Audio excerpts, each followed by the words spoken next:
everyone, welcome back to But Why Though Reviews. I am Kate Sanchez, editor-in-chief of ButWhyThough.net and the lead over here on the film section, and I am here with Swara Saleh. Hey everyone, I am very excited for this discussion. Today we're reviewing Blue Beetle, directed by Ángel Manuel Soto and written by Gareth Dunnet-Alcocer. The film stars Xolo Maridueña, Bruna Marikensin, Adriana Barraza, Damien Alcazar, Raúl Max Trujillo, Susan Sarandon, and George Lopez, Theo George, as I like to call him. And he is a Theo in this movie. And the synopsis, super simple. Recent college grad Jaime Reyes returns home full of aspirations for his future, only to find that home is not quite as he left it. As he searches to find his purpose in the world, fate intervenes when Jaime unexpectedly finds himself in possession of an ancient relic of alien biotechnology, the Scarab. When the Scarab suddenly chooses Jaime to be its symbolic host, he is bestowed with an incredible suit of armor capable of extraordinary and unpredictable powers, forever changing his destiny as he becomes the superhero Blue Beetle. Swara, why don't we start with you? What is your background with Blue Beetle, Jaime, and what were your expectations for the film? So it was Young Justice that introduced Jaime Reyes, Blue Beetle, as a character to me. I love Young Justice. It's one of my favorite series of all time, superhero or otherwise. And it introduced this teenage Mexican-American from El Paso who had these really cool powers with the Scarab, and he was sort of in this battle of the wills with this alien tech, and I just thought this was really cool. And he was so integral in the second season of Young Justice, the colon Invasion, which deals with the Reach, where the Scarab comes from. And I really like this character. I think that he was given such an interesting arc in the show, and I was a fan from that. I had read a couple of Blue Beetle comics. I read their recent run, Blue Beetle Graduation Day. I really recommend that from DC Comics. And when I initially heard that Jaime Reyes was getting his own film on HBO Max, I was excited for that. And then it was revealed that, oh, actually, it's going to be a theatrical film. And in the, mashup, mix up of whatever DC films has been the last couple of years, I'm really glad that Jaime's film got to survive through it all. And now it's on the big screen this week. And yeah, I was really excited for it. Like, as the quality of not just superhero films, but especially DC films has been mixed, I definitely want to keep my expectations measured, but we'll get into how those expectations were met as we get into our discussion. I think similarly, I met Jaime through Young Justice. I actually think it's weird.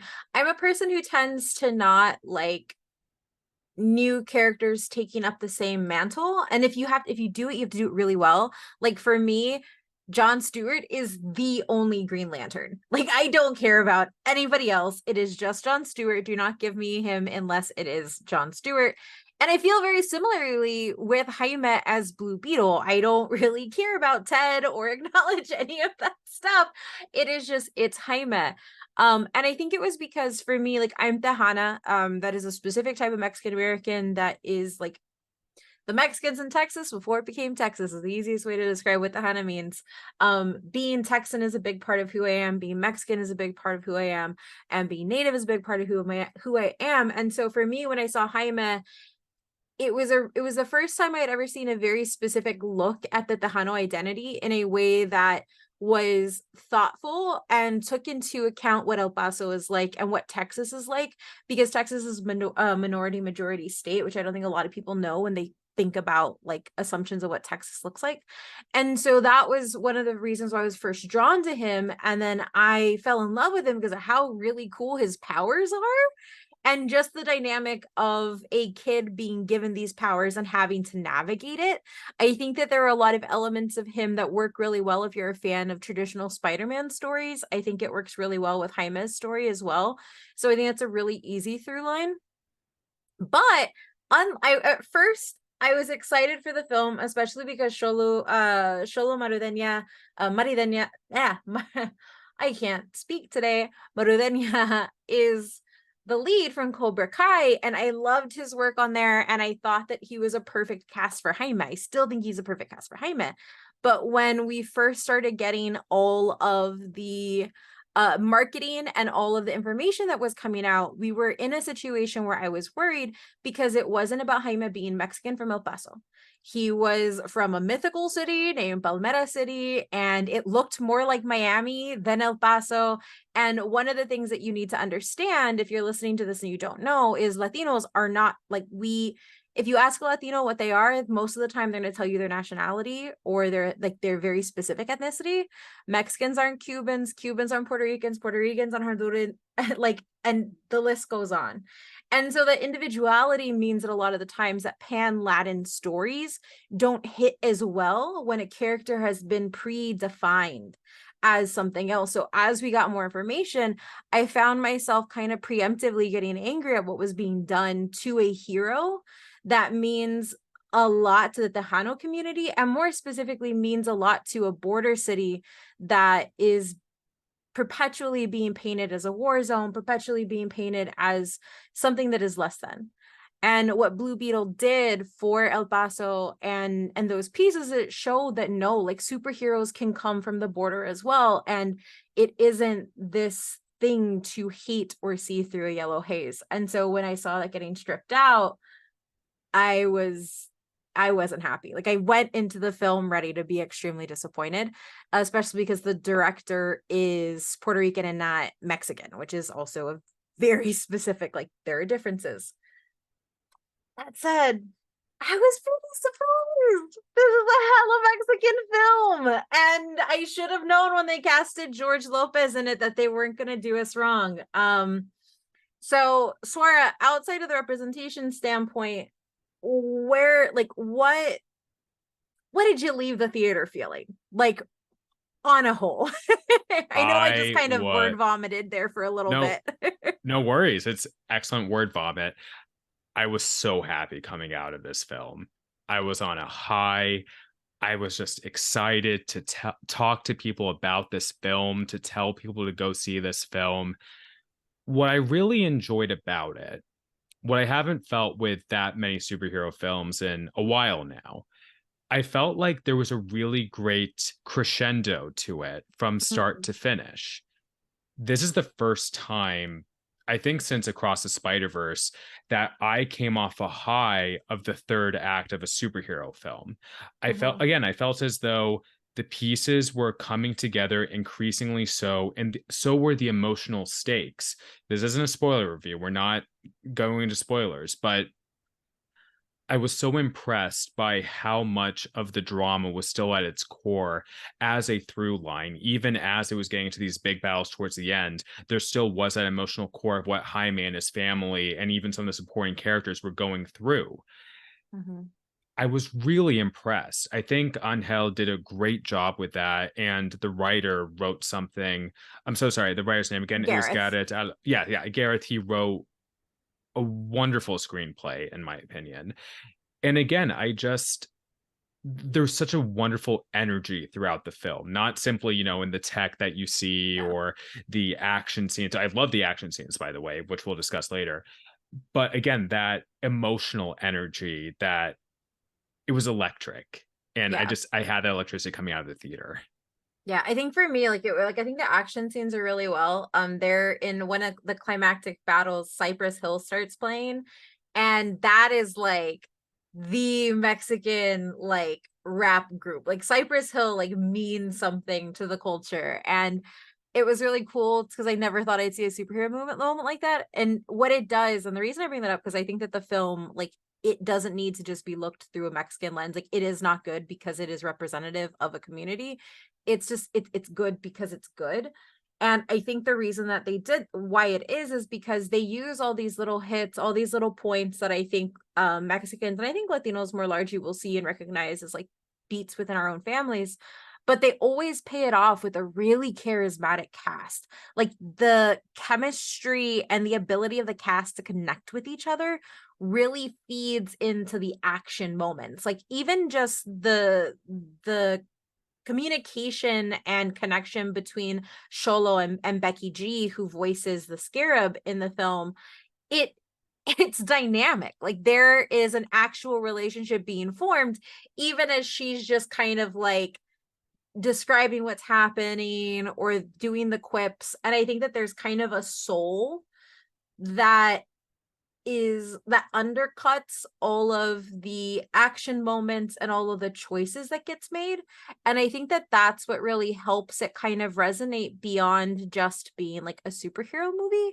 I think for me, like there are some misses, but I've been trying to figure out how I qualify it. And it doesn't remind me of the superhero movies we've been getting. It reminds me of like the 2000 superhero movies. And I know that a lot of people use that as um derogatorily, but I don't mean that here, because I think with the superhero films that we got back then, there was a joy behind them, and there was an effort to kind of put souls into these characters. It wasn't always the right soul, but there was just thought there. And I think that that's what I've been missing across all of the superhero movies that we've gotten. And it's what I appreciated, because I think you're right. I think there is a nice crescendo. And I think for what it is, I think he has like the best suit that I've seen in a superhero movie in like a long time.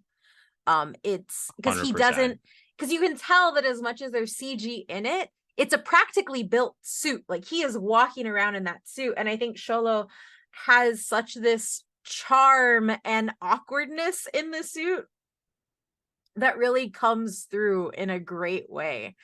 Um, yeah, I really loved it. And I think Swara, you can tell me what you think as well. I think that it's a really good pairing with Across the Spider-Verse, which, so there are two Latino heroes that get to lead their own film. It's Miles and now it's Jaime. And I think the interesting thing between the two of them is that they both center family, and they both push back against the idea that being a superhero means you have to be alone in it. And when I got to talk to Angel, the director, he said that it started off as a joke for Jaime, where it was like, oh yeah, good luck keeping it from a Latina mom. But like, really though, like I have never been able to lie to my mom. It doesn't matter how old I am. I have never been able to lie to her. And I think the way that they captured that and made the family a strength instead of the weakness that you always see in films, because in films it is something bad is going to happen to my family, I have to protect them, it's going to be an exploit against me. Here, the family is an active and engaged part of the larger story. And I think that weight, it makes things better. And the Yeah. cast is really good. Like the cast they got for the So family good. is amazing, especially Adriana Barraza as Nana, like as Yes, the abuela. Nana. She's Yes, so she's good. so good. They put her in like the Adelita's braids at one point, and I'm like, oh, I know where this is going. This is amazing. So Um, good.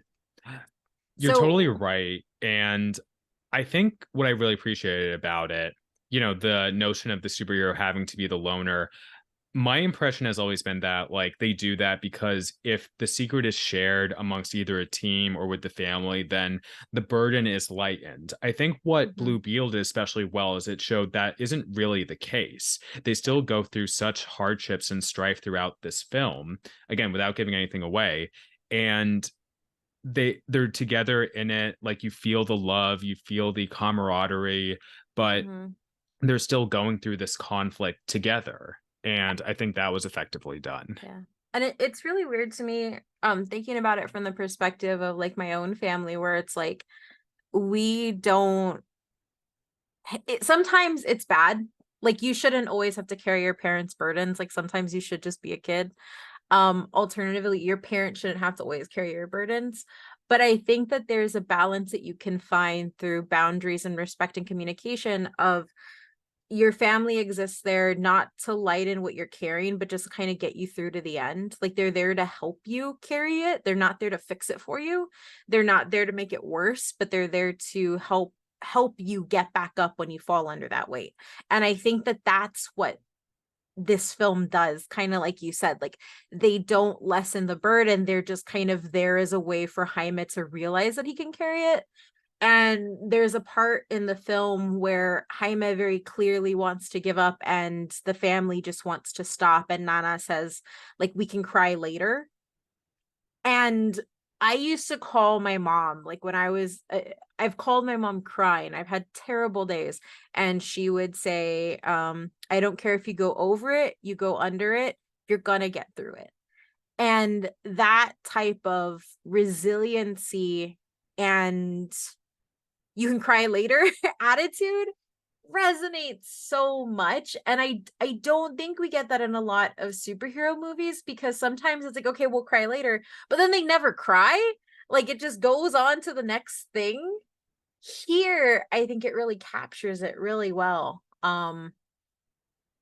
It But really yeah. did. And, like my family is not Latino, we're West Asian slash Middle Eastern, we're Kurdish. And if you know anything about the history of the Kurds, like we've endured so many hardships and ethnic cleansing and genocide. And I have many or know many people who are refugees or asylum seekers to the US or elsewhere in the West. And yeah, Kurds have been through a lot of shit. And there is that same spirit of resilience of just getting through it. Sometimes my mom or like dad will, I might be complaining about something, and it's not as though they like invalidate my feelings or anything, but they do make that comparison that, hey, if we could get through this, you can get through Hmm. it. And it's just Yeah. like, it's important to have that perspective, with our backgrounds of Yeah. what we've all been through and Yeah. of our families have been through. It's it feels rawer and realer that way, and like you said, with other superhero films, they often don't allow the heroes to really feel that burden, Yeah. and, sometimes we'll just strip things away. I'm looking at you, Yeah. the first 2, Spider-Man MCU films, and, yeah, I was a big fan of those films before, but the more I've thought about them, I'm Yeah. just like, "Yeah, Yeah. yeah." It just Blue Beetle, what I really appreciate, it was not afraid to take that raw look at Jaime's family's economic situation for one. In that sense, it sort of called back to the first 2 Sam Raimi Spider-Man Hmm. films, going back to the 2010 films, like potentially if it This aligns is with more of a those. Spider-Man movie than the MCU movies are, if you 100%, want me to be 100%. honest. Yeah, absolutely, absolutely. It just like again, like let your heroes feel the stakes. Let them Yeah. feel the raw emotions. Let them go through it. Yeah. Don't put them in this protective bubble of like bill. It's ironic. I say that you have billionaire technology. This isn't billionaire, even though it is with a billionaire, it's alien It's technology. So it's alien different. technology. Exactly. I will Even though say that George Lopez will find that offensive. So I'm sorry. oh my God. So if you're watching this and you're Latino and you're Mexican, or you watch Chapulín, there's a Chapulín joke in here that is amazing and it's so well executed. Like I do want to say, as a side note, this doesn't make the movie great or perfect, whatever, but they're just little nods that if you know, you know. George Lopez enters into the film with La Chona playing in the background, which is like peak and perfect. Cypress Hill is there, Chapulín is in there. Like there's like a picture of the Virgen like on the wall. Like there are so many little pieces where it's not that it feels authentic, it feels honest. It feels like they had a Mexican family dress up that house for this for the film type thing, which I think is different than trying to achieve authenticity. They just were honest about it. I will say though, I don't think the film is perfect. I actually think, comparing our Twitter responses, I think you have a more positive film, or a stronger positive thoughts on the film than I do. I think it's a really good film. I think that if you are in a predominantly Latino area, watch it in a theater with them. Like I would 100% recommend that. There were a lot of moments where like it is just a big yell in the theater. But I do think that it does struggle from third act problems. I think that the start of the third act is really good, but I think the villain, despite some of the cool things it did with representation, like including Quiche, which is a native Guatemalan language in there, that's really cool. But I don't think that the villain was as fleshed out, and we have like a really um really sharp turnoff. Um, and then I think some of the writing in general was too loose and not as serious as it could have been at times. And I think that that mainly comes as the George Lopez of it all is amazing. Also, George doesn't know how to turn it off. He kind of reminds me, like, if I had like Tiffany Haddish is like George Lopez, where like you let them go and you let them do something and it's hilarious and it's great, but then they don't necessarily know how to shift into a more dramatic piece and bring that weight with it. And I think that that was what the film suffered from a little bit, is the comedy is good, but there needed to be more emotional notes that had time to kind of live in the emotion, because I think a lot of it was, here's a little bit of an emotion, let's go. And that was kind of my larger issue. And some of the CG towards the end, when you're looking outside of just the suit itself, it was a little bad. So I that's what I would want to, like, I need a tighter script.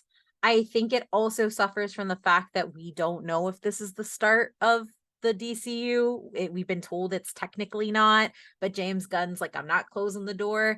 And I think that that liminal space that this is existing in kind of hurts where it can go next. It's not a bad film by any means. I think that of the superhero films I have watched this, like, I guess quarter, this half of the year, it's probably one of the better ones. It is one of the better ones. It's not the Batman, but it is definitely one of the better DC films. So yeah, Swara, now that I have rained all over the parade, what were That was barely a drizzle. what are some things that you think the film could do better? I definitely agree with you on the tightness of the script. That could have been better. I also think that for all of the, praise I do give on the film for addressing certain issues and in talking about what Jaime and his family are going through, at times it was very on the nose in like what it was describing, and sometimes it was a little telling rather than showing, but Mhm. I still very much appreciate that it had all those things there, because those are things we don't really get for sort of the socio-political commentary we don't get enough of in superhero film and TV, in my opinion, especially not from the MCU. When the MCU does do it, it's often shit. I'm looking at you, Falcon and Winter Soldier. And yeah, so I still like, it's like for me, like, what obviously what like worked well with the film, like overcame like, the sort of scruples I could find with it. But I definitely agree it's not perfect. It's not a 10 out of 10. It's like some fine polishing would have been good here and there. Yeah. And I definitely agree that I would have liked to see more from the villain, or villains plural. I will say, I think Susan Sarandon was really good as Victoria She Cord. is actually, yeah, like she was. Yeah. She plays evil white lady really well. So good. So good. Evil girl boss queen. Yes. Like, who wants to like gentrify the fuck out of like all of these brown people communities. Like, yes, that is what I want from my Was it villains. Yes. Gaslight, Gatekeep, Girl Boss? Yes. That's Susan Yes. She Sarandon's was so character. good. And like, not like, it's I think the funny thing with her, which I do think like she was done well, is because she's obviously a caricature, but it's done while knowing what it is, and that makes it work, versus being like a She-Hulk like Twitter thread that got Oh my adapted God. to a movie. So Exactly. It felt like real in the moment. Like, yes. a lot of us know white ladies like that, Yeah. like powerful, like Sheryl Sandberg CEO types. Yeah. But yes, Oh continue. man. Sorry. No worries. No worries. I just like, I just love how she chewed up the scenery when she was on screen, and just like so wonder, like, you love to hate her. One of these villains you love to hate. And I think we're missing a lot of that from a lot of superhero Yeah. films. Um, but yeah, again, like, I think some fine tuning with the other villain would have behooved the movie. And if we didn't get like all the, I'll just say, like, revelations about him maybe a bit sooner rather than Yeah. later, that would have been better. But still, like, I think, in terms of like how the pieces fit, like this was a third act that overall really worked for me and was part of that crescendo that I can forgive, like, some spotty CGI or some slight script issues towards the end. So I Yeah. still, despite like, critiques I may have of it, I still really loved it. Yeah. No, I don't disagree. But yeah, so I think overall, like, where do you fall on this movie if you had to give it a score? I think for me, I keep oscillating between a 6.5 and a 7. Like, it's good. Probably a 7 is where I'm gonna land. Like I've sat with this for about a week now. I think a 7 is where it's at. I think this script is a little bit too unwieldy, and as much as I love Theo George, you gotta tone it down in some parts.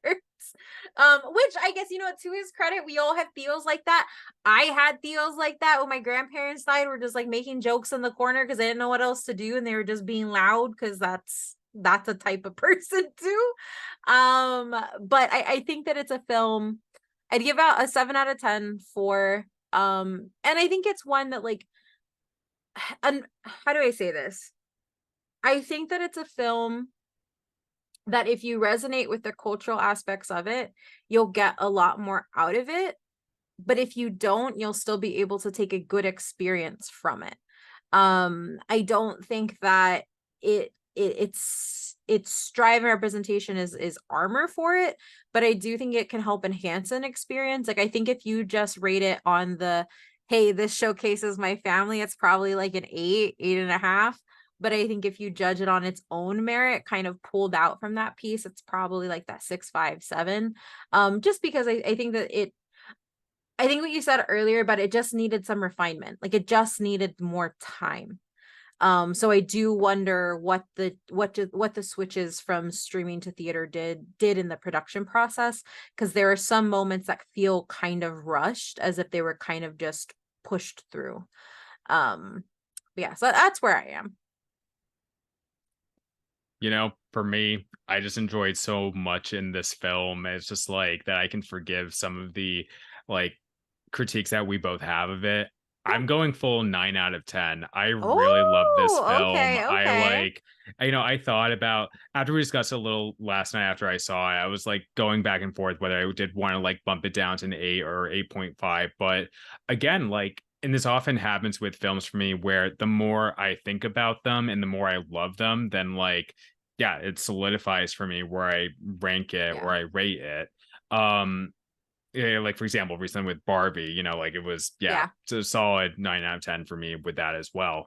Especially after I saw it a second time. I'm seeing it again on Thursday. I'm very excited for that, seeing it in IMAX. I So think that's the thing. yeah, I would buy a ticket to this. I would give it my hmm money and go sure. watch it a second time with some friends. Yeah, And I've only done that for Mission Impossible and Barbie this year. Those are the two movies. Oh, nice. and Suzume. I did it for those three movies. So I would add this to the list of watching it again. Excellent. Yeah. Yeah. For me, it's a 9 out of 10. Not perfect, but for what it brings, it's just a wonderful Jaime Reyes story. Like, if it can't be set in El Paso, like for the reasons we were discussing and talking about, then this is almost a pitch perfect Jaime Reyes Yeah. origin film for me. So I've really loved it. Yeah. Definitely. I think that if you take it as an origin film, it's pretty damn good. Like, at the very least, what I think it will do is it will make you interested in seeing what happens next. And I think that right now, as superhero films are fatiguing everybody, if you have something that is getting you excited for a part two or for a sequel, that's kind of what you need right now. Because I don't think that there's a lot out there that is pulling people in that same way. So, yeah. Well, Yeah. Swara, do you have anything to plug as we wrap this up?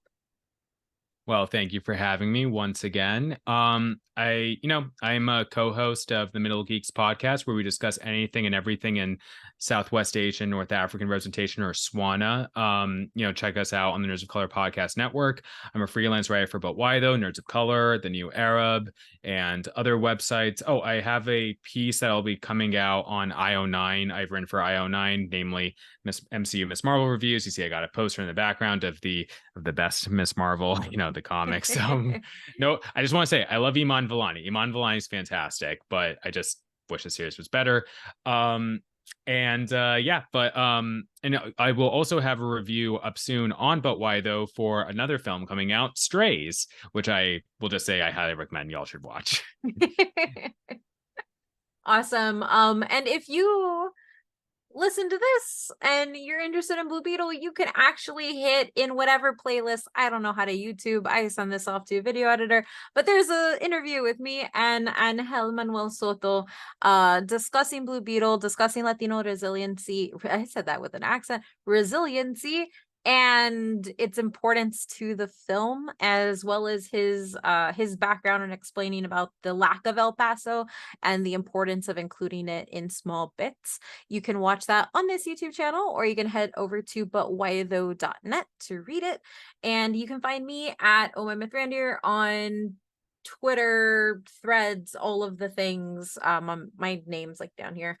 Yeah, check us out. Head over to butwhythough.net, read our reviews, read our features, and click like, subscribe, those things. I don't know. Anyway, thank you for listening. Swara.